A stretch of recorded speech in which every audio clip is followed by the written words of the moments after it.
Is the fingerprint scanner on your Samsung Galaxy S26 Ultra or Plus not working properly? Maybe it's slow, not recognizing your finger, or showing the message fingerprint doesn't match. Don't worry, let's fix it together. First, start with the basics. Make sure your screen is clean, especially the fingerprint scanner area near the bottom of the display. Use a soft cloth or a little alcohol to wipe the screen. Also, check your finger. If your finger is wet, oily, very dry, or cold, the scanner may have trouble reading it. Place your finger flat and firmly on the scanner area and hold it for a moment instead of tapping quickly. Another very common cause is your screen protector. Many cheap, third-party screen protectors interfere with Samsung's ultrasonic fingerprint scanner.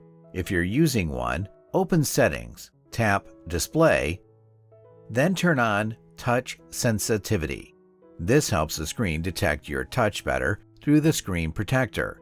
If the scanner is still slow or inconsistent, you may need to remove the protector or use one that supports fingerprint sensors.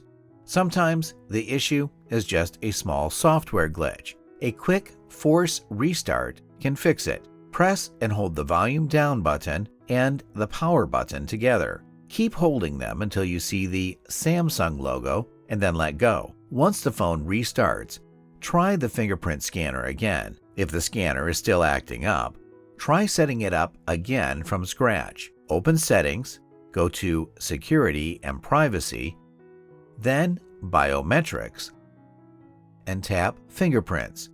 Remove all the saved fingerprints. Then register them again carefully. Make sure you scan your finger from different positions and angles during the setup.